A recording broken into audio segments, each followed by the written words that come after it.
Okay, we're gonna do an assessment of Michelle's cardiac system. Cardiac system? Sure. We're gonna check for JVD, so I'm gonna have you turn your neck that way, this way. If JVD was present, you would see some pulsations of the carotid artery. So next we're gonna palpate. In this, you palpate one at a time because you don't want your client to pass out. All right. I would give it a 2+.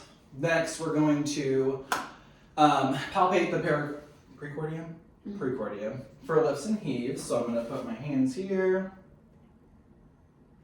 Take some deep breaths. Good. And there are no lifts or heaves.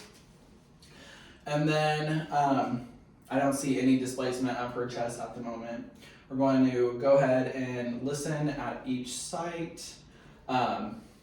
The aortic, pulmonic, Erb's point, tricuspid, and mitral.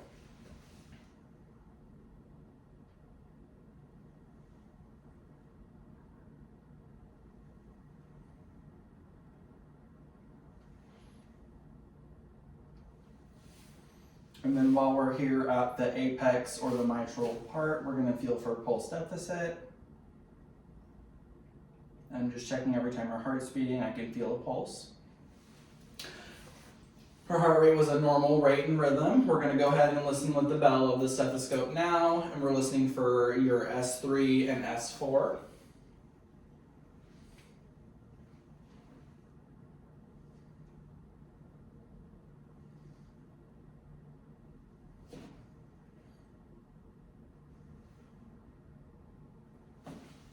All right, and then if you were having issues listening to any of those heart sounds, you would have your client lean forward and to the left because then the apex of the heart's against the chest wall. You'd be able to hear it a little bit better.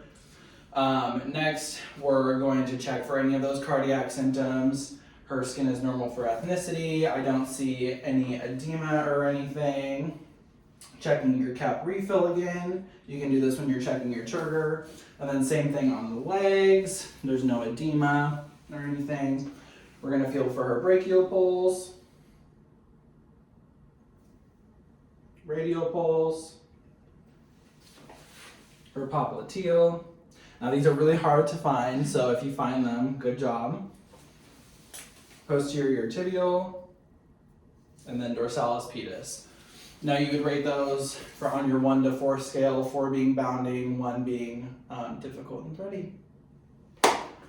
And make sure you identify S1 and S2 at your sites.